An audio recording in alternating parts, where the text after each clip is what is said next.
Andrea. Hi, Farhana. Hi, Gabriella.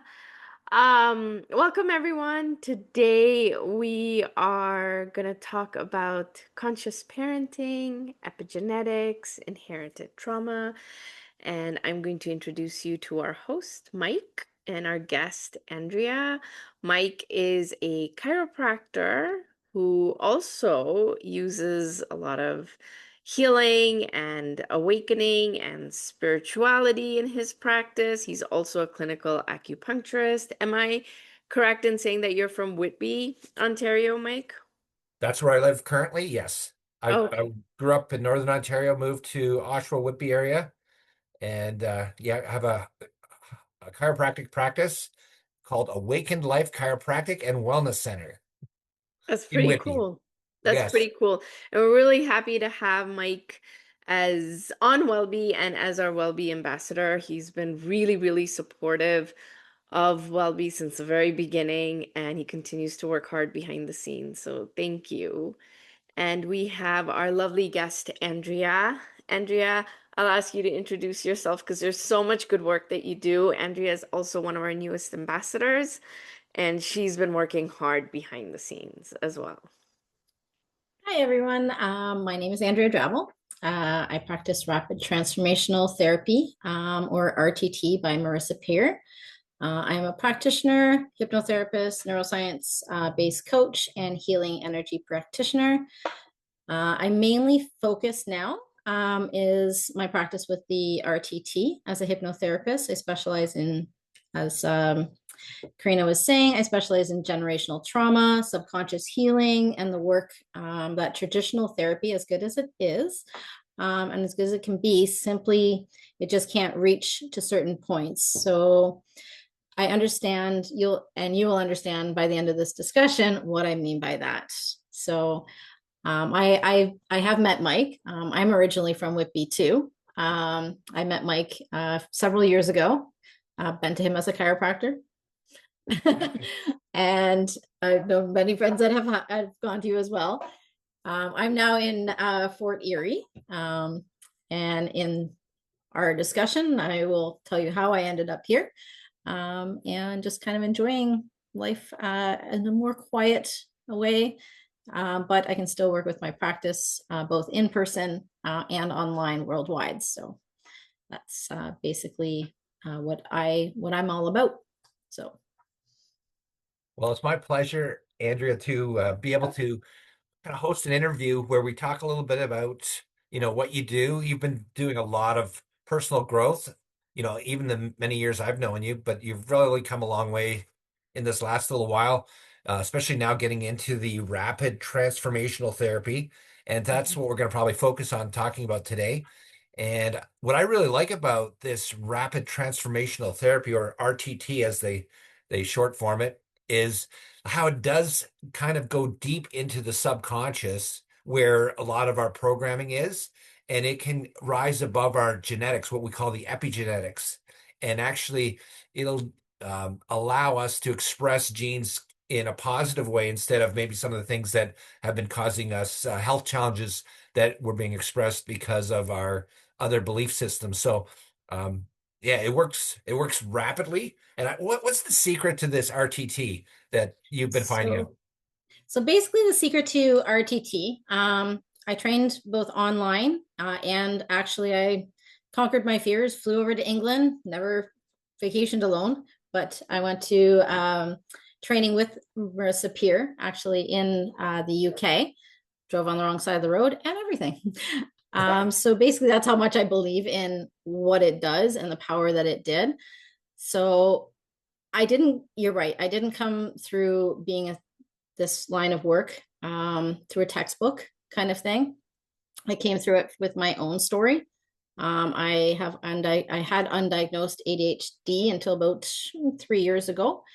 So a lifetime of being called lazy, not living up to my potential, despite creating many companies for other people to feed on. All while internally thinking that I tried harder than everyone around me that I knew. And that misunderstanding coming from my background of my parents through epigenetics, led me into relationships where my struggles were kind of exploited. It left me with CPTSD, narcissistic abuse syndrome, many other things. But then RTT came into my life. I looked at it because I had tried every healing modality that there probably was. That's why I am also an energy healing practitioner, Reiki master, quantum touch. I do all of that, but I needed something that combines everything together. And I come from a very scientific, very specific engineering kind of a background, and I needed to break everything down.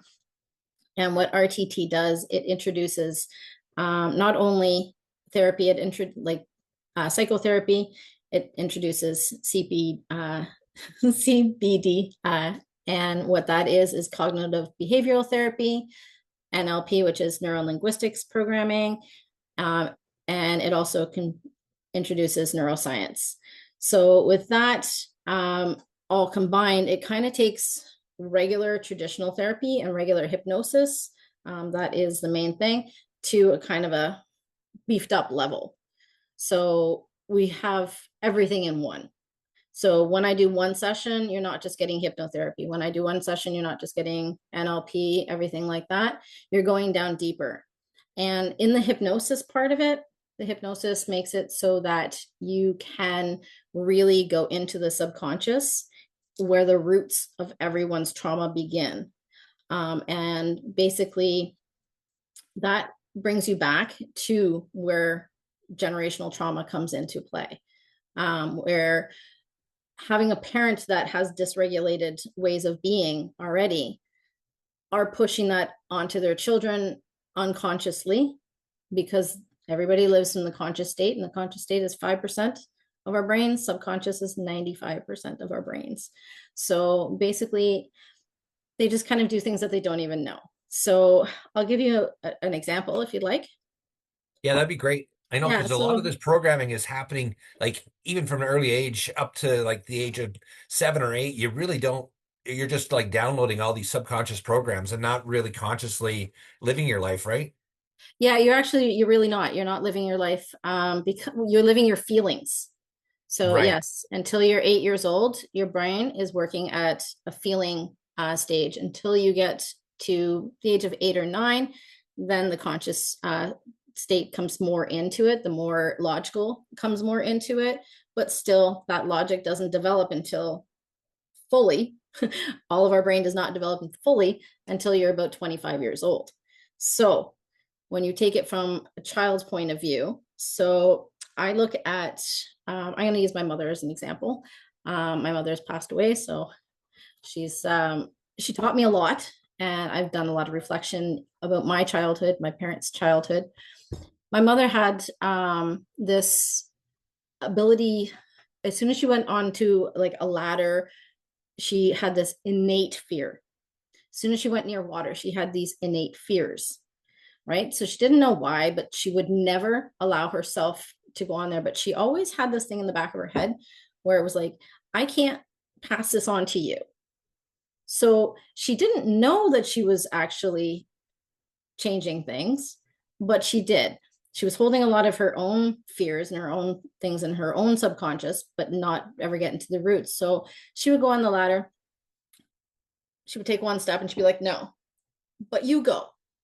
And she'd be like, I'll be there in case you fall. If anything, I'll be there. I'll take you to the amusement parks. I will be there watching you, but I can't do it. And so I learned that, okay, well, my mother's kind of there, but if I fall, she's not really going to be there, you know? So I had to take that on myself. So by doing all of that, I did overcome my own fears. She didn't hold me back from my fears, but again, she didn't fix hers. There was the other thing with the swimming. She would never go near a pool, near water, and she would. In back of my head, I was always scared too, but she gave me swimming lessons, and I didn't know why there was an unconscious fear until one day we were actually canoeing, me and an old boyfriend of mine, and we weren't very far off the actual shoreline, but a big boat came and we capsized. And like I said, I had swimming lessons. I used to play in the water and everything. But when that capsize came, this overwhelming fear came over me. Didn't know where it came from. I could never go into the water again. And I was like, where is this fear coming from? But subconsciously, I think it was from my mother putting that in my head when I was a kid, but I really wasn't listening when I was a kid because I just wanted to have fun. And then when you get older, your brain is still hearing things. So it's So kind of cool that you can see your mom wanted the healing, but I don't think this technology, the RTT, was really around when she was no, growing up. And now you found it, even though she's kind of pushed you towards this like healing.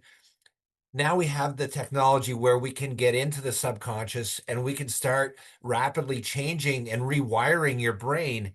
And, everything happens for a reason, but this is pretty cool that you're now diving deep into this and learning how to rewire people's brains so they can change this not only for themselves, but then they can change it for their children and even the next generation down from there. I hear there's some amazing studies showing how this is passed down like several generations. I think there was a study with the mice or the rats that had yeah. the cherry blossoms and the smell, and they would get shocked. Maybe explain how this could be passed down genetically. Yeah, so basically, that's where epigenetics comes into play and your genes. So I always say your genes are not your destiny. Your environment, your thoughts, your emotional state, your genes influence your expressions.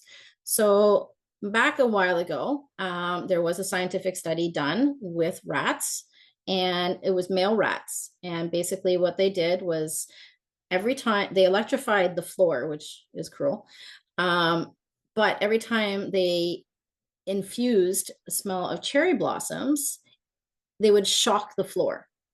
So the rats understood that if they had that smell coming at them, they would be terrified. Their nervous system would go, their heart rates would go up. So everything was dysregulating within their bodies. And they watched the dysregulation and the pain hold in the body every time they sprayed the smell of cherry blossoms. Then they took those same mice, impregnated with the females, another cycle. They took all of the male mice out again, and then they put them in a cage and just sprayed the smell of the cherry blossoms. They didn't actually electrify the floor, but every single one of the mice kind of pulled back and was like, there was a fear. They were regulating their heart rates. They were seeing what their nervous system was doing. Same thing. They did it again. And then the next generation came to be, and they still had the fear of the smell of the cherry blossoms. So it's kind of like when you think that basically you inherit only your eyes, you inherit only your mouth, you inherit only like your curly hair from your mother or red hair from your father, kind of thing. It's not only what's being passed down, it's passing down all of the stuff that's stored in their cellular like in their cellular way of being. The basically those cells hold all the water. Water holds memory. Memory basically gets passed down too. So it's kind of like when we're passing down all these generations, we don't understand that, yes, we pass down the physicals, but we also pass down the love and the caring. But we also do, if the parent was in a traumatic state as a child, they held that trauma. Like my mother held a lot of grief. My father held a lot of grief. My grandmother before that held a lot of grief. And that passed down in how they parented, unfortunately. So that got passed down to me. And basically, I went through all of my stuff, started doing all my healing work, and I was like, I can't do this. I see the pattern. And when you see what you see through epigenetics, you're like, no, no more. Like you can't unsee it. But you know it's in the subconscious, and that's where the problem lies for most people. They go for traditional therapy, they go for healing modalities. That can only do so much, and it can help with the regulation. I absolutely make sure that everybody does like the healing modalities when they're actually going through the rest of my 21 days of reprogramming, so that their nervous systems can regulate. They can see the problems. So what I'm hearing too is like you can analyze this, then you can create a hypnosis program where they can continue to do the work for 21 days and rewire their brain. So these phobias of like the water or the heights, these are things that can be broken, and then they can be permanently broken if that chain does not get passed down to the children, things like this. So this is really amazing work that you're doing. And I know we we could probably talk all day about this, but I'd like to open it up to see if there's any questions also from the audience about the type of people that you've been helping with this or things like that. Maybe start with that. Like, what sort of clientele have you been helping? And if there's questions from the audience, maybe just they can raise their hand, and if they're okay to go on camera, they're welcome to ask some questions. But I'd like to know like some of the examples. I think even for example, we talked about how this is actually helping your daughter and how she's making the changes already because of the work you're doing. Yeah, so basically, I started with my RTT practice, and I started with like everybody that can help. It can work with addiction, it can work with confidence, it can work with like anxiety, it can work with smoking, any of those kind of things. It can work with everything. But becoming a parent, it basically said to me, okay, once I started doing my healing, I started seeing what I was doing to my daughter. And that was basically, I started seeing how my way of being was affecting her. I started seeing how her father's way of being was affecting her. I saw like her environment. And she basically she was failing. In grade 12, she was having a really hard time with everything was coming down on her. She had the diagnosis of ADHD, she with autistic tendencies. So she's on both sides. And had major depressive disorder.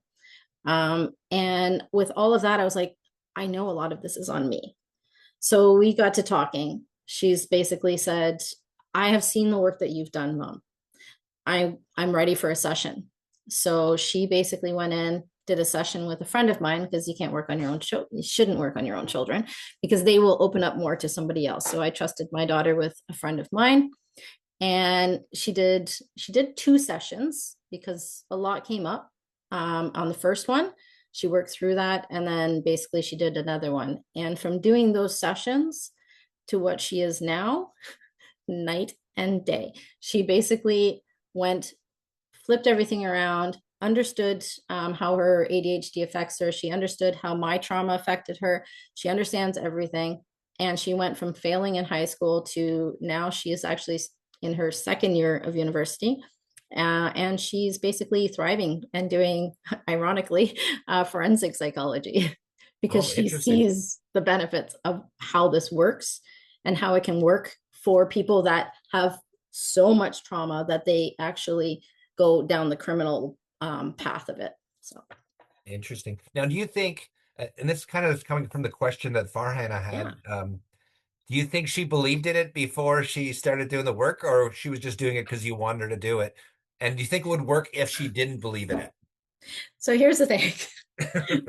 As much of a strong-willed child as I am, my daughter is 50 times worse. And she gets it honestly from her father, which is a great, she's a very powerful, very within herself, strong minded child. And she basically came to me. I didn't actually ask her. I would never ask her to go down that path. But she came to me and she said, I think it's time that I do this because I see the difference in you. And I need to get rid of a lot of my anger from my childhood. But the problem is a lot of the times our minds, our subconscious, because they have a root trauma. So that root trauma, the child then forms basically an understanding around that root trauma, how they felt, how their reactions of their parent is going to be, how different things. And with that, it kind of makes it so that they do see it, but they hide it. Their brains go into a protective mode. They make situations that are similar, they make them draw back out of fear, and they make meaning out of things that people say, which aren't really there, but it came from a situation that happened when they were in a childhood mind. So once they come at it, and my daughter's 19, she did it when she was 17, but more of a teenage, more of a logical mindset. Then she basically can pull back and be like, okay, that happened when I was a kid. I now see the pattern, because in hypnosis, she saw it clearly.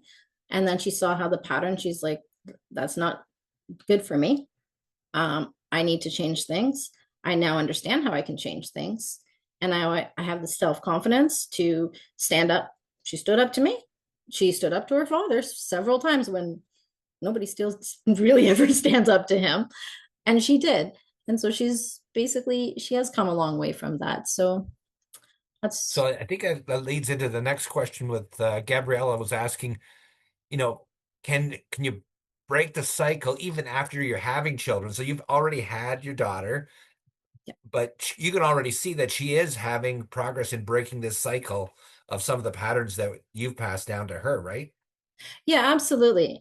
So I work a lot with families. I work with the teenage children, the mother and the father. So a lot of the times I'll do like a group session, like not a group session, but a group pricing for a family, because basically the child sees what's going on with the family, with the parents. When I have a discussion with them all at the beginning, they're all like, oh, I think I need to do this. It's not just for this child, or it's not just for me. So you can definitely break the cycle after having children. Like I most certainly did. Because when you, how do I put it? With RTT, it kind of works on, you know that you have something that's going on. You know that you have a problem, but you just don't know the why of it. And basically, from getting to the why of it, then by you changing, the people around you and the environment starts to change as well. So you release your anger, you release your frustration, you release your snapping at a kid kind of thing. I use this scenario as basically, there's like a kind of a scenario A and B. So take a car accident. For simple car accident, parents, I'm going to use a grandparent. A grandparent's in the front seat, they're driving, child's in the back seat, accidentally drops like a toy on the floor, right? He's like, grandpa, I need my toy, I need my toy. And kids come from a needing spot, right? So he's having a bit of a tantrum. The grandfather basically turns around, and by turning around to talk to the child, accidentally hits like a parked car. So they have an accident. So you have scenario B, or sorry, you have scenario A. The kid in the back seat has dropped it. Grandpa turns around. He yells at the child, and like after the accident, right? So basically, he's like yelling at the little boy, going, "You caused this. You were bad. You were stupid." The child's nervous system already in shock, kind of thing. Now adds blame and shame on top of that. So the child's story rewrites in his head. When I speak up for what I want, like he wanted the toys, bad things happen. I'm bad. And basically, my needs can cause harm. That child grows up basically stifling their wants, shrinking their needs, pushing themselves like to exist loudly. Grandpa never took accountability. We all can kind of relate, kind of thing. We all snap at our kids. We've all kind of had these reactions, but he was reacting from his own unhealed wounds, right? Scenario B, same accident, same grandpa, same child. Basically, as soon as the accident happens, grandpa gets out, "Are you okay? This was an accident. I should have told you we would get the toy later. That's on me." Gets back into the back seat, hugs the child, basically speaks at their level. They're emotional, they're warm, the child feels safe, the nervous system feels regulated. The message received by the child is bad things can happen, and I am still loved. I am not the cause of everything. I am safe. So that same child in scenario B then grows up with their needs are valid. Mistakes don't define them. The love doesn't disappear when things go wrong. So those are two different scenarios, right? So which one did we mostly grow up with?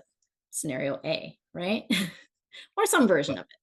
Yeah, no, But this is really important, Andrew. And I'm glad that you're going through these scenarios. I know you really understand this. I know that you're going to be helping a lot of people.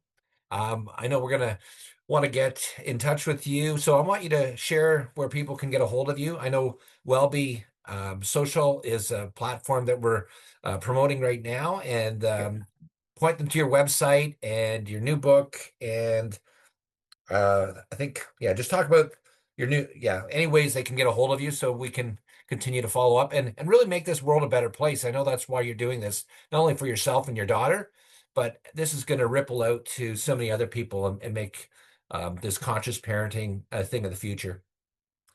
yeah, conscious parenting is definitely needed because when we heal ourselves, we do heal the next generation moving forward because we don't have those instinctive reactions, kind of thing. RTT will get right to the root of it. And for me, my ways of getting in contact with me, I have a website, which is yourrewiredmind.com. You can go on there. You can do a lot of the reading of the stuff that I do as well. And you can also get to know me by or get a hold of me. My phone number, everything is on there. My email is yourrewiredmind at gmail.com. And I am putting out a book. It's called You're the Turning Point. Oh, that's so cute.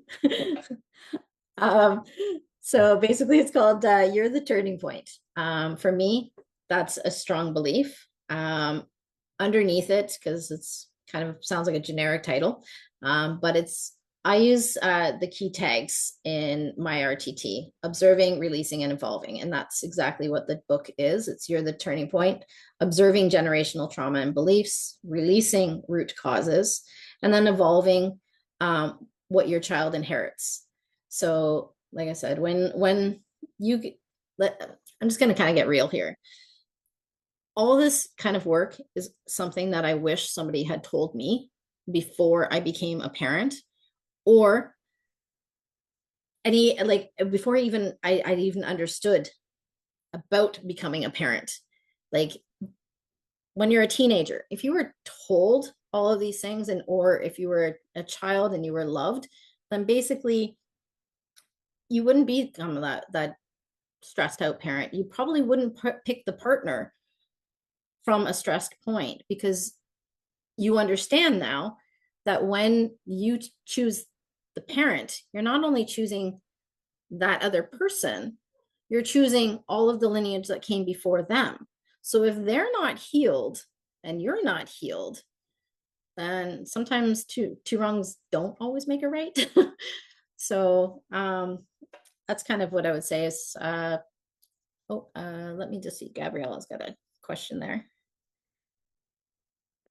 So I'm going to read that question aloud. Can you still heal the root cause if the root is still alive? Let's say my parents are still alive and continue to behave in a hurtful way. What do we do about that, Andrea? Okay, so that I fully understand. My parents were not aligned with my belief system, or so I thought. And by me going back and doing the work that I did, I understood where they came from. So basically, if the root cause is still alive, you will go back in a session. And how a session works is we take you back in hypnosis to a suggestible state. Then you go through, and by the power of suggestion, meaning my voice is your guidance, we guide you through, you get to the root of that trauma that you're holding and why you're holding that. You then heal your inner child in that same session because you're understanding it. You bring the child to you. You love them as the parent that you would want to be loved at. And then basically you become your own parent, and you understand that, you know what, my parents brought me into my life, but they don't control my life. And then there's this technique that we sometimes use in RTT. It's called dialogue with a herder. And sometimes, because you're in this adjustable state, you can bring that person up in front of you, say like a mother or a father, something that you would really want to say to them. I'm going to say it. I call it FU therapy at times, because sometimes you want to yell at them, you want to get it out, but then in the hypnotic state, we switch it. You become the parent, and you start talking about, well, I did this because, and then that you keep flipping between you and the parent, which most of the time you don't understand what they were going through at the time. But in a hypnotic state, you see it more clearly. So when you get release that and move past that, then you become stronger. What you want your life to be like without this root problem being with your parent, that is going to get written into the hypnosis that I will customize for you. That will give you the empowerment and the strength and the courage to have a talk, if you need to, with your parent, if that's something that needs to be done. But it's going to come from a healed place. It's going to come from a place of love. Even if your parent is kind of like pushed back. I had that example. I literally just had that discussion with my father, whose memory is extremely bad right now. He's slowly losing the memories. Today, I had this discussion with him, and I said to him from a place of love, I said, Dad, you're not actively listening to me. When we're having the discussion, you're trying to get out what you think you're supposed to be telling me, not what I'm actually verbalizing to you, how I am hurt. And then we ended up having an actual loving talk, because I've had the tools that show me that he had a lot of wounds. So when you're, it almost takes to a more compassionate way of being with your parents, but you will also have boundaries, because you know where that hurt came from. You know why it came from where it did. So you won't allow that parent to actually step over that boundary where you might have pre-sessions and pre-21 days. So don't have the discussion that you need until after you've listened to that hypnosis for at least 21 days, because it's going to reprogram your mind, your neurons, your way of being. Yeah, that's cool. Like I like what you said, you rewire your mind, but you're coming from a much more compassionate place and you see the bigger picture. Well, I think you've got a lot to offer, Andrea. Thanks for coming on today. I don't know I think we've covered all the questions. We're coming up towards the end of the hour. I don't know if there's anything else you want to end off with, Karina. I know I'm going to be signing off here shortly, so I'm going Yeah. to pass it on to you. Thank you, Mike. Yeah, I have actually a couple of questions, Andrea, diving deep into the hypnosis that you were talking about. Now, is this a different kind of hypnosis? I know I've tried quantum healing hypnosis. How is this any different from something like QHHT? So basically, hypnosis will go to generally one scene, and they kind of take the information from that one scene and kind of try and work within that. We don't. We actually go to 3 scenes, because usually the first thing that comes up is something that is kind of still in your conscious mind, because you're like, oh, I have this thing and I want to talk about it. But then as I guide you through what you hear in the scenario, what you felt in the scenario, how things were said and how you took them on, you can actually clearly, as you've probably done in regular hypnosis, you can see and feel kind of like watching a movie, instead of actually taking it on in that moment, but acting it from it like an adult environment. So then we go, okay, so we're going to put that scene to the side. We then go back in and say, we're going to go to the root, the reason, and the cause of whatever you're going through right now, and go to another scene.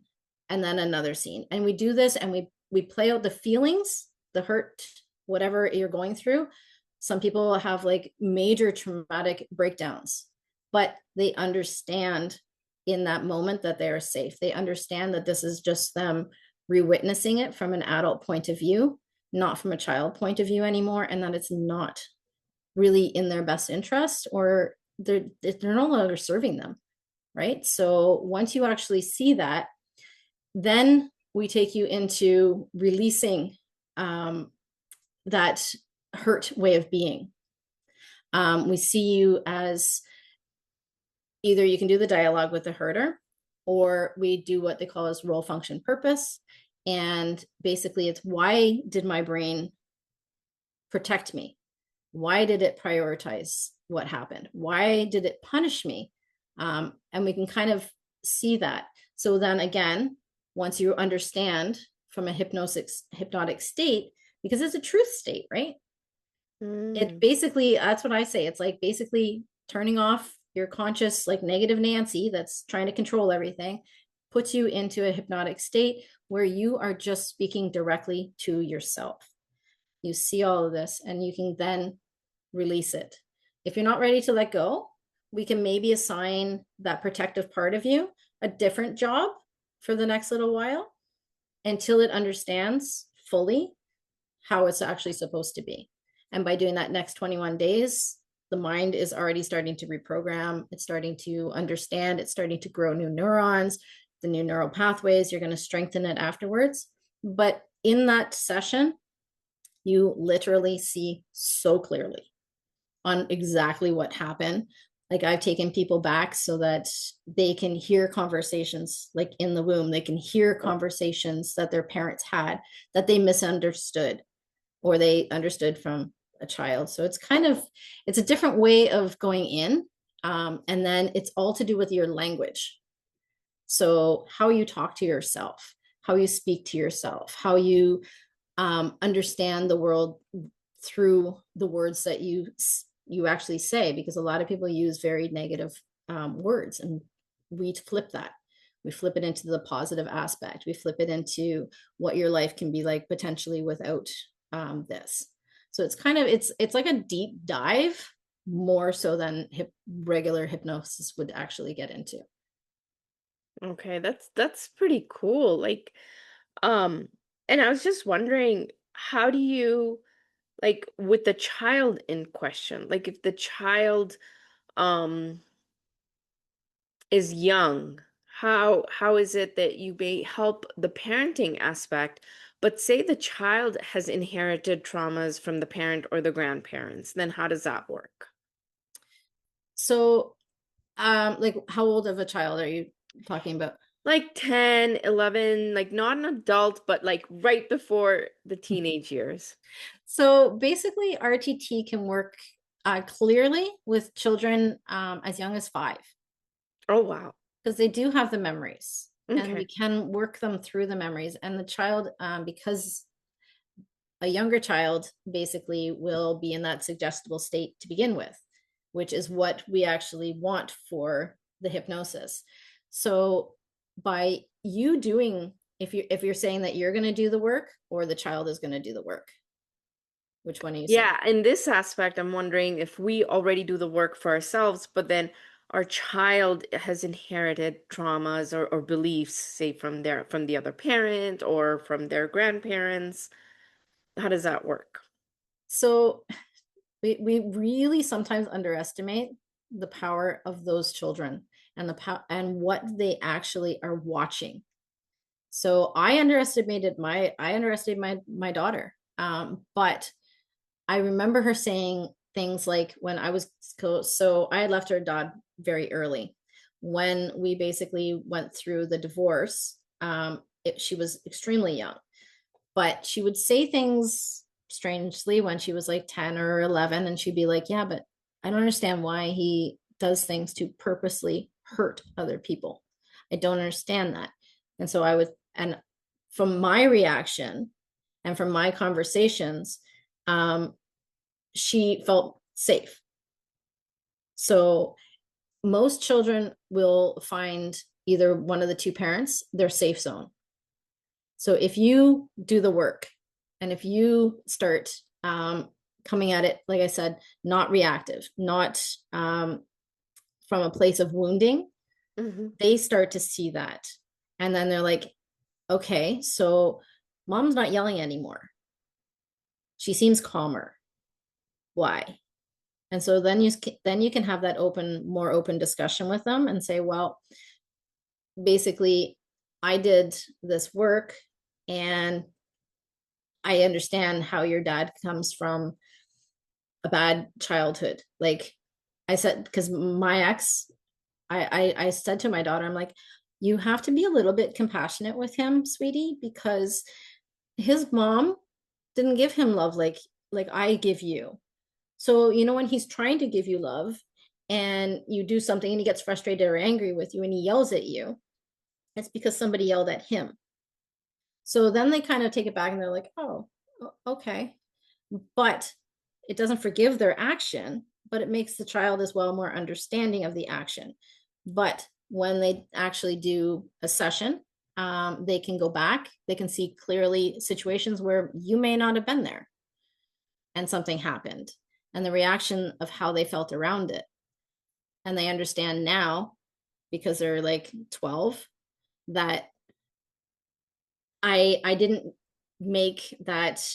So say the scenario with the kid in the car. I just dropped my teddy bear and he yelled at me, but I made this belief out of it. This belief was not really needed. So it's kind of like they do start to understand and they start to more analyze, but they also know that the one parent is loving and kind and they're safe. And that's all a child actually really wants, to regulate their nervous system.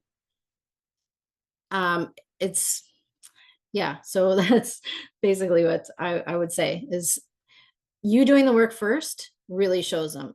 If you want the child to do the work, I'm working with a child right now and basically didn't really understand stuff. So I started with just giving him an actual hypnosis, so that he can start to understand and comprehend and what the process is like.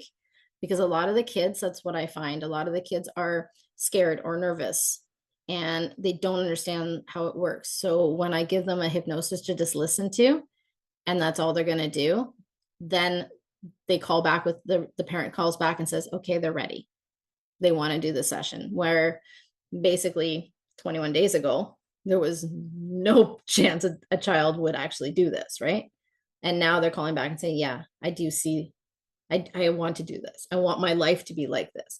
I want to be able to tell my dad, no, you can't talk to me like that. I want, and have come from a respectful place and come from a place of inner security. And usually, as we all know, when you stand up to a bully, the bully backs down because they're usually very insecure, and that's usually caused from something in their childhood. So then the kid can kind of be like, hey, maybe you should do some inner work, dad. Yeah, that's really interesting. And I can see how successful this is, especially if you're going to treat the whole family, right? Everyone's cooperative, the children, the parent, Mm-hmm. both the parents. I can see you working together and for all of them, right? For Hannah had a question. I'm not sure if it just went by, but her question says, does it work if you don't believe it? Does it work if you don't believe it? Mm-hmm. Yes, because you can actually lie to your mind and it will, like that old phrase where fake it till you make it. Mm. So our like our basically our computing system is very basic. And it's kind of like if you go through and you start telling yourself over and over and over and over and over again that you are amazing, you are like a phenomenal speaker, you are like whatever you want to pump yourself up to do, and you have the pictures in your mind and you kind of say that, you can actually make your own mind believe it. And so even if you don't believe in this right now, I've had many people that have, like I said, have come to me as clients and they're like, they're very skeptical. They're very like, oh, you're not going to hypnotize me. I'm like, I'm also not going to make you bark like a dog, like you're on stage. Not going to happen. All I'm doing is basically putting you into a state where it's same thing as your REM sleep. So you're conscious of everything. You can talk to me, they relax, and then basically they'll go in. So I do like a lot of different suggestible ways of actually going into hypnosis. And then those are usually the people that are the most suggestible, and they are usually the people that end up having the best sessions. It's so you can kind of go either way, but it's whether you tell yourself you're right or wrong. That's kind of which one do you choose to be. Yeah, so that's interesting, isn't it? I remember when I went in for QHHT, I wasn't sure it was going to work at all, and it was mind-blowing the experience that I had. I loved it so much. I haven't done it again. I had one session, but the healing that came out of it was unbelievable. And sometimes I go back and I listen to the tapes and I listen to the things that I said, and it was crazy. It was a lot of like stuff that I'm experiencing now that I said a couple of years ago in that session. Yeah, so if you're saying it again now for my like for RTT, that would be because you didn't get deep enough into the daisy chain. Okay, So so you didn't get explain to, that. Yeah, explain yeah, it to so me. you didn't get to the root. So you got into what you kind of worked through, Hmm. but it didn't break that neurological pattern. So that's why you're still going back to it. So your mind is still kind of going back and being like, okay, I'm going to fall back into that same pattern because the brain likes what's familiar. It doesn't like what's unfamiliar. So basically, it will keep trying to repeat the pattern, keep trying to close the loop back down because it's safe. It understands it. It knows this cycle, whether it's really bad for you sometimes or not. So you can kind of have this like negative self-talk in the background, and until you get to, like I said, until you get to the root, until you daisy chain that, until you say nope, enough is enough, then it's not going to ever go away, sadly. So that's where RTT brings in the other steps, the neuroprogramming, the like the cognitive way of being, the neuroscience part of it. That's where you're going to stop and never go back to it, or go back. If you ever go back to it, you're like, I'm done. You don't have that same feeling. Like you can still you'll still remember, but you're not going to have that same reaction because now you have a positive way of flipping it on it. That's Yeah. How long did you say you were doing this for? I'm doing it almost 5 years. So I started in 2021. But that was and then I was doing it for friends and everything. I did it on myself. I did all my sessions, and then I was like, I need that little bit more, because as we all know, in Canada, um, our therapy way of doing things is labeled by something that comes from a school, right? So I then thought, okay, if I go to a live with Marissa in person, then I get the therapist title. Unfortunately, in Ontario, we still don't get the therapist title. We get practitioner. Everywhere else in the world we get that. So um that's kind of where I sorry, I lost my train of thought there. Okay.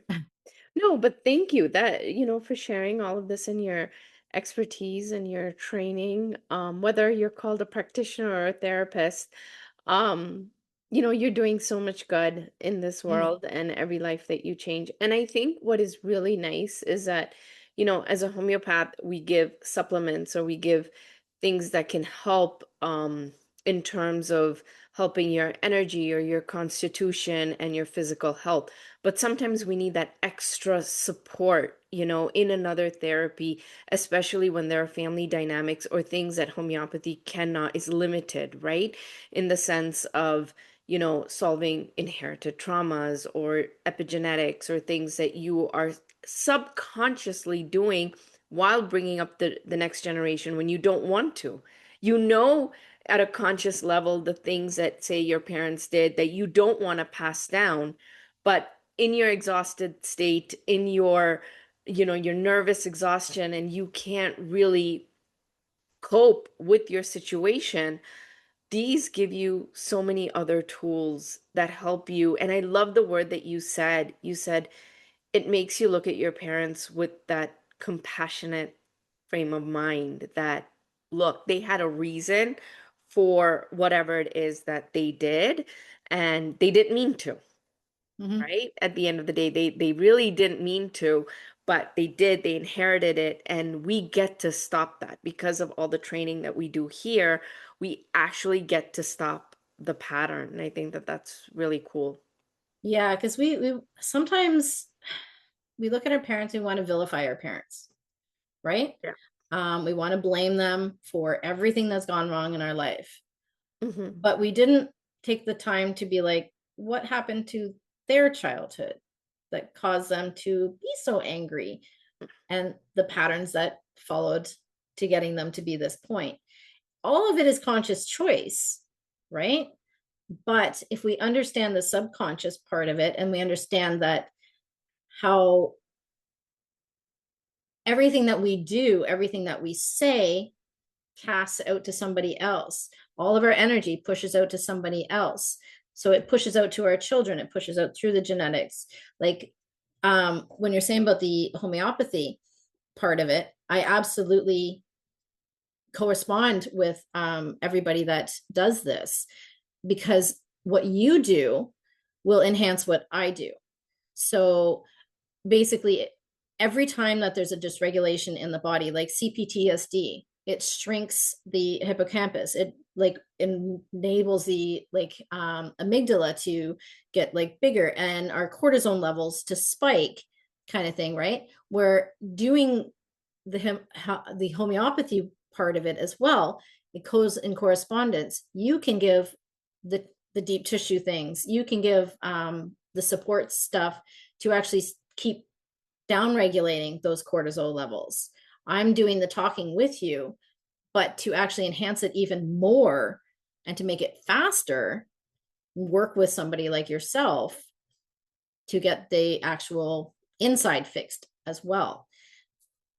But like I said, when you as a parent fix your environment, you do start to see the environments around you. That child then looks at other families and be like, okay, well, they're always angry all the time. My family was always angry at the time, but now we actually talk more. We actually connect more. They feel safer. Then they actually go to their friends and they try to help their friends. Like I've worked on so many of my daughter's friends as well, because they were dysregulated, and that in turn changed their family's dynamic as well. So it's kind of like, you be the rock, you drop in the pond, everything else will ripple out. I love that. I love that. The ripple effect, right? Mm-hmm. I really, really do. Thank you, Andrea, for taking the time to come on today. If anyone else has any questions for Andrea, you can kind of come on screen, on video. You can have a conversation if you want to. We are live. We are live on Facebook, but go ahead and unmute yourself if you don't want to show your face, that's fine. But would love for you to ask Andrea any question that you may have. Um, before I think it's already almost time. So Mm-hmm. before Andrea needs to leave, but if anyone has any other questions, Sharon, Gabriella, Farhana, it'd be really nice. If you want to share, or if you want to share, something about that's going on with your family or your children, please do that. Maybe Andrea has some suggestions or advice. Anyone? No? Okay, well, Andrea, thank you so much. I'm just going to go ahead and reiterate your email if anyone wants to get in touch with you. Is it Andrea at yourrewiredmind.com? No, it's actually just yourrewiredmind at gmail.com. Oh, okay. Yeah. So I'm let me not using just my server's email system. Okay. Little So finicky. you're rewired at You're, gmail.com. yeah, your rewired mind at gmail.com. Or you Okay. can always, if you're part of the Wellbee group, just send me a message through Wellbee. Yes. Because it's a great platform. I've posted many things on there as well, and definitely can get a hold of me through there.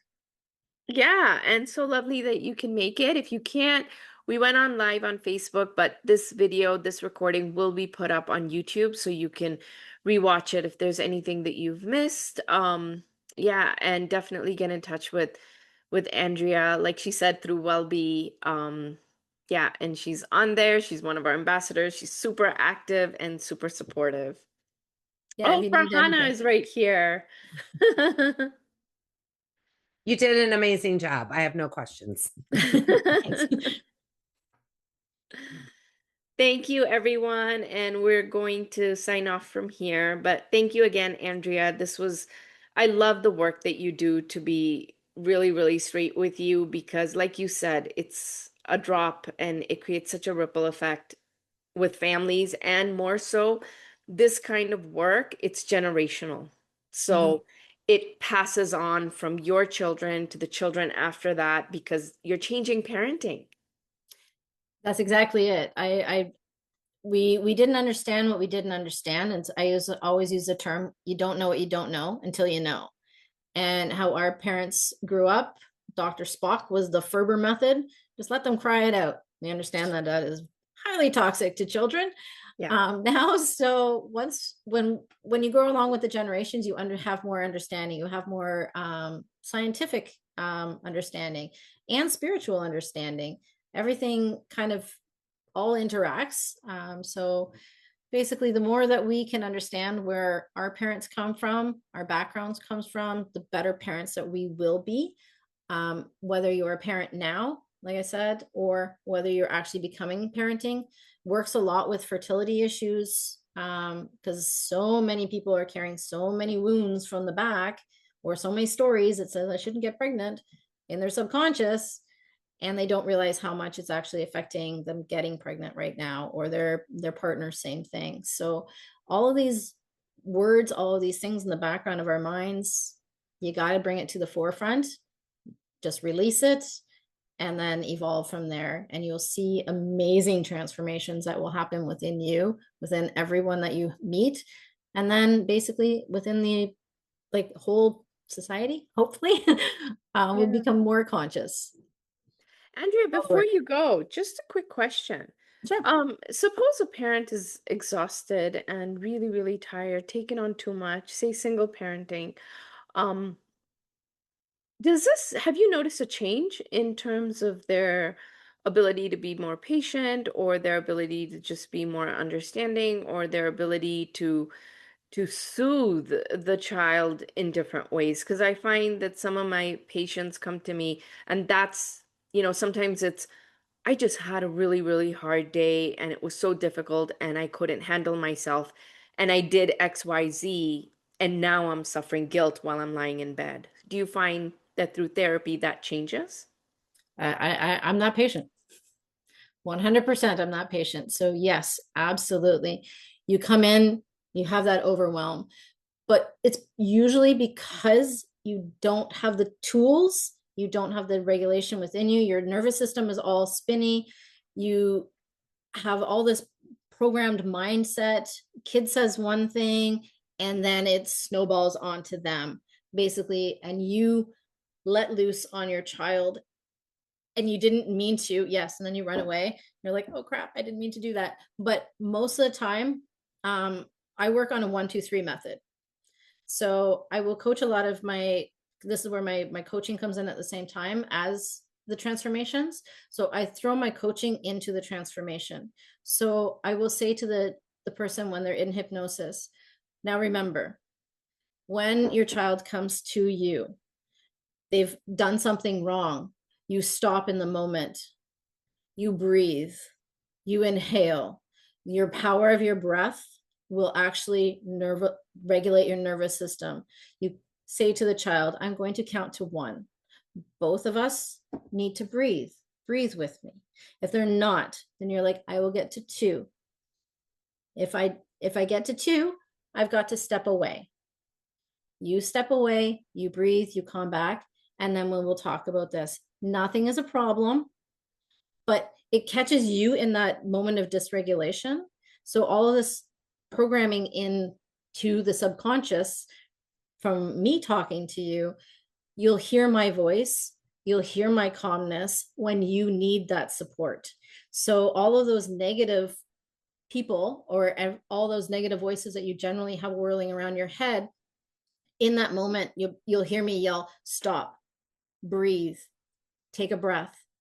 And it's funny because you will actually do that in real life. And then the child, because you've had a conversation with them in a clear-minded state and say, these are what's going to happen moving forward. If mommy gets angry, say to me, mommy won.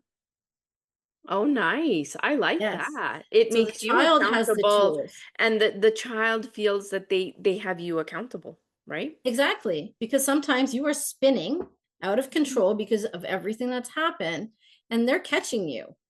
So it's a give and take. It's quite fascinating how it worked. I basically with my daughter, I started this method with her, not even realizing what I was doing. I've never got past like 2, and it worked. Everybody's like, how do you guys do this family like this dynamic between you? What's going to happen when you get to 3? Because everybody Yeah. gets to 3, and Yeah. then 4 and 5 and 6. No, my child knew, and we took that time to regulate. So it was like, okay, it's not like a timeout as much, but you're both taking a timeout. You're both saying, okay, I will look at you in this moment. I love you, but mommy needs a break, and mommy's going to take that few minutes. You go play with your toy, and then we'll come back together.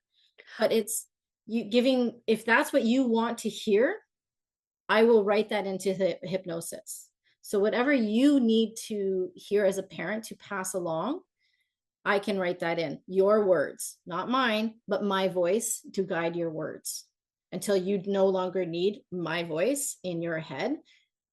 Everything with hypnosis is about programming. Everything with our growing up is about programming. So we're interrupting the old programming and instilling new programming and instilling the voice that you actually want to hear in that moment of need. Yeah. So that's kind of, yeah, it works with both.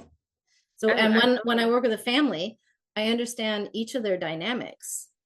So what one person needs and what they're saying my mom's not giving to me, because they know that I will not also, if I work with a child or if I work with a teenager, I will never, ever say anything to their parent unless there is an absolute, like, troubling, prioritized need from that parent to understand about the child. But that establishes the trust with between me and the child. But it also basically, we kind of go through it, like I said, as a family, that this is going to happen. I won't tell your mom, but your mom won't, I won't, your mom's, you can say whatever, your mom can say whatever they want about the child kind of thing. Yes, my child drives me freaking crazy. Sometimes I want to like wring their neck. But at the same time, then we can figure out where that frustration of you want to wring their neck comes from, Yeah. you know? So then they will work on that in a session. Nice. Yeah. So then, yeah. So that's how the family dynamic kind of shifts. So it gives you more tools to work as a family. So Sharon here, she has a comment. She says, that's very good advice. Thank you. Sometimes I get overwhelmed and let out my anger, which is what I saw as a child. The immediate anger, which in my mind triggered me to repress feelings. So we can also have the opposite, right? Of what we see being done, then we go to the other extreme, and that's emotional cost to us. Yeah. So you don't want to do that. That's as much as I love my mother. That's what she did. She was like, I'm going to go the opposite way. But her opposite way was then, don't make me tell your father things because I can handle it. And because her mother would blow up at her. And there was just different dynamics, but she tried to go the opposite way and be like loving and caring and giving kind of thing, but with control and thrown in there. And I was like, that doesn't work. Yeah. So you have to release that whatever is going on inside of you in order to be that parent that you want to be, so that you don't have that immediate anger, that trigger, for those repressed memories, from your childhood. Because basically, as much as we want to go back in the past and change the past, it's in the past. Unfortunately, we can't do anything about it, but we can do something about the way we move forward, the way we speak forward, and the way we act forward. Our energy changes, and then basically, yeah, you can have as much anger as you want to your parent, but when you release it, you see a lot less of how they really were and how you are going to see it now. You either carry that anger with you for the rest of your life, or you stop, release it, let that out of you. You'll notice pains in your body start to just fade away. Like I used to have a lot of pain in my shoulders. That's carrying resentment. And since I've done this work, my dad, like I said, we had a conversation today that would never have happened like 10 years ago. Never. He actually sees my mother in a different way as well now, and has more compassion for how she was and how he was. He was like, I was just totally in love with her. I didn't see that. Yeah. I was totally in love with my ex too. I didn't see the way he was until I did. Yeah. And now you can have, like I said, you can have that compassion, but you have an inner, you can breathe when you let a lot of this stuff go, and you can be that parent that you want to be. Can the parents still drive you crazy after? Absolutely. Unfortunately, that can't be fixed, Andrea. No, they can, but you can stop in your reaction to that. So when they're, you now will know your triggers. So when they push those buttons, that they probably will, you'll be like, okay, I understand where you're coming from, but I'm respecting myself not to answer that. I'm respecting myself not to engage in this toxicity. If you want to, you can yell all you want, but I look at you as a 8-year-old child having a temper tantrum right now. So that's kind of like you see it in a different way, and I can't.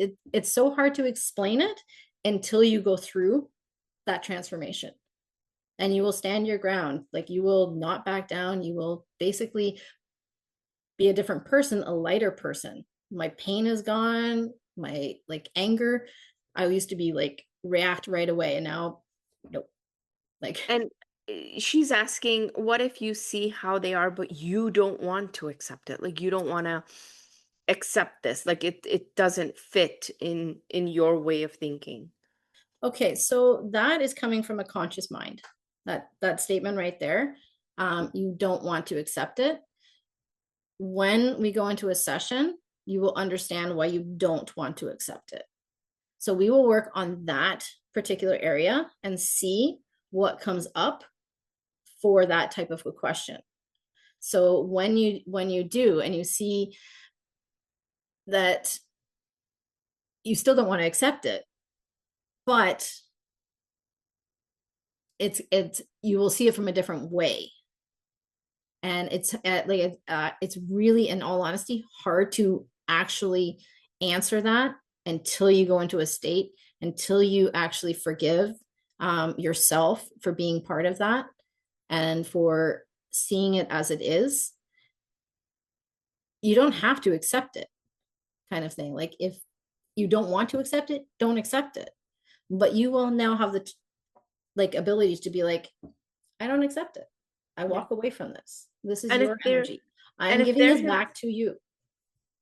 Sorry, Andrea. And if there has been, because she wrote an example in the chat, um, and what if there's some sort of abuse, like physical abuse or verbal abuse, and it's been bad, like when the parent was a child, and so it's very difficult for them to accept it. How do they move past that whole So victim experience? is it that this is happening now, or this has happened in the past? Ah. For that question, is this going on like right now, and you're dealing with a parent that is still like yelling at you? Because it's interesting, right? If there is a physical or verbal or emotional abuse, she does say it happened in the past during the childhood, but even now, she gets yelled at. But because she's an adult, she gets to leave the environment. But how do you deal with Well, something like that? yeah, so that is the thing, because you are an adult now, you're not a child living in that wounded state. And because you don't, when that happens as a child, you feel like you have no control. You basically just sunk into yourself as sinking into a shell kind of thing. But in all honesty, now, if it's happening now, um, and after you've done an RTT session, you will have that strength within yourself and your aura will be different. Your energy will be different. And that parent that thinks it can get away with things can't. And sometimes, in all honesty, you do have to kind of walk away for a little bit in order for them to see. I had no control because she locked the door. Yeah, exactly. I was kind of figuring that that's what she was doing.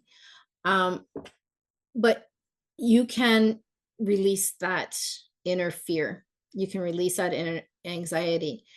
And right now, as an adult, basically, it is your choice to be in that environment or not in that environment. Some people you have to step away from for a little while until they see. And then but that is your choice. Like, if is there a reasoning why, like, I know you want the mother in your space, but sometimes it needs to have that space in order to have that clarity. She's going to see that she can't come at you anymore because you have now the boundaries in place. I allowed people to step over my boundaries all my life because I was embarrassed of my failures. I was embarrassed of things. I had like an ex that was highly abusive mentally, but no, I don't really want her in space. So I give you the empowerment kind of to, one, release your own guilt for still living through that. And we will allow yourself to parent yourself, because basically the strongest thing I can say is we are birthed through our parents and from our parents, but we are our own sovereign being. They are just the vessels that we came through. We carry all the stuff with us, but we are coming into this world to actually be who we are, to love ourselves, to actually make our way in the world. So all of during the growing up, all of during the things, we have to process and unprogram all of the programs that everybody has thrown at us, right? That programming of, you don't have control. She's got control because she's locked the door. You don't. You are an adult now. You can lock the door, kind of thing, and you can walk away. And if you want to yell at her in a session, like I said, you can actually do that, and that gives you so much power. But then again, you can see where she's coming from. So you have to be the change that you want to happen in this world. It's the most thing that I can say is, you want to change somebody, you can only change yourself. And by changing yourself and changing your reaction to them and holding steady in who you are, then they will see that. It's like I said, the ripple effect, even with the homeopathy in the body, it's also the ripple effect to other people as well. So be that change that you want to see. I love that, Andrea. Yourself. Whatever you said just now is gold. Especially allow yourself to parent yourself. Like, sometimes we have to be our own parent, right? And reprogram ourselves and the way we think and be that mom and dad that we needed and say to ourselves, I got you. That is a whole part of the session. In I that love it. session, you will be saying that to yourself. You will be saying the words that you didn't hear as a child. You will be saying, I'm upgrading you as a child. This is my world. Like, all these things are done in this session. That's what puts RTT apart from everything else, because it's not just a hypnosis. You're not just going back to it. You are actually healing the inner child. You are physically like letting things go. The crying that I have seen from people, and for me, I always say that your internal body holds the wounds. So if you're not crying out physically, it's going to go into the body, and it's going to hold all of that pain. It's going to hold all of that trauma. So during the session, you release it. You heal that little girl that basically had no one in those unfortunate, my heart goes out to you in those times when she was screaming and yelling at you, and you felt like you had no one to have your back. And you're going to basically pick that little girl up, hug her, love her, and understand that she lives with you. So it's all of this work is all combined into one session. That's why you can go to a therapist for years, but you'll never get to that root point, because you're not talking to the subconscious that lives within yourself. You're not changing that language. You're not reprogramming your mindset. You're not at an actual neurological level. So when you do all of this work and then follow it up for 21 days afterwards, it strengthens. And like you said, sometimes, you know what, when you're having a bad day, you will go back to that hypnosis that you did and find that empowerment again, because you're like, I need to hear this again. I will hear my voice. I will hear her voice. I will hear what I need to say in this moment, and that I am okay. Because sometimes, yes, life happens. We will have triggers. Your mother will call you, but you have the power to be like, I'm sorry, you need to respect me, and we will have this discussion when you're more open to actually talking to me in a civilized manner. I could never say that to my parents. Back in the day, I could never have talked to my parents the way that I do now, and my mother before. I could never talk to my ex the way that I would do. I would be terrified. Like, I was a timid little thing with a big mouth, but I would say it to everybody else, but not to the people that I needed to. And I didn't have those boundaries. So allowing yourself to love yourself creates the boundaries that you need. That's amazing. Thank you, Andrea. There's so many nuggets that people can walk away from with this session, and understanding what you do, even coping mechanisms, even the pause and take a breath right in the middle of a tantrum or an argument or a fight. I think as adults and spouses, we should probably take a page off your book. Before I let you go, is there a place that anyone can order your book? I know that you said the title was, what was the title? I think I The posted title it. is You're the Turning Point. Is there Observing. any place that Yeah. they can order it from if they want It's to going read? to be, it's still in the editing stage. My editor's a little bit slower than I was hoping for, Okay. but it will be available on Amazon. Is basically, I'm going to self-publish, so it'll be available on Amazon, and any of their affiliates as well that I can get it out to. Okay. And then basically, you can always call me for a copy as well when it's done. Okay. Awesome. Andrea, again, thank you so much for taking the time and coming out today. This recording will be on YouTube next month in June, June 18th. We're having the Canadian College of Homeopathic Medicine come on our Wellbee Gathering. They're also going to be bringing in an alum. So if you have contemplated studying homeopathy with CCHM. I am a graduate from the college, so I am a fan. It'll be your time to converse with the director of admissions, and you'll be able to ask questions. So do come online January 18th around the same time. And then in July, we have Farhana Johnston. She will be our guest. Farhana, would you like to just give us a little introduction of what you'll be talking about? My name is Farhana Johnston. Thank you so much, Karina. I am an ambassador for Wellbee, and I have just accepted coming out as a guest speaker like Andrea just did today. In July, I am a personal trainer. I call myself a transformation coach. I'm a personal trainer, nutrition specialist. I'm a Reiki practitioner of multiple modalities. I'm a quantum healer. Basically, I believe in the mind, body, spirit concept. And my niche is working with over functioning women that don't realize that they are over functioning and they put themselves second. So I look forward to that conversation in July with my co-host. Her name is Spice. She doesn't say much, but she's always here for emotional support. Thank you, Farhana, and we look forward to speaking with you in July. So let everyone know, your friends, your family, that we have these Wellbee gatherings. They come once a month. If they want to join the newsletter, sign up on Wellbee. It's free. They'll get to know when we have our gatherings, and they are welcome to everyone. We are just spreading wellness, healing, and the power to just be better every day. And like Andrea does, a ripple in the ocean. That's all we do. And we hope to pass it on with ourselves and with our future generations.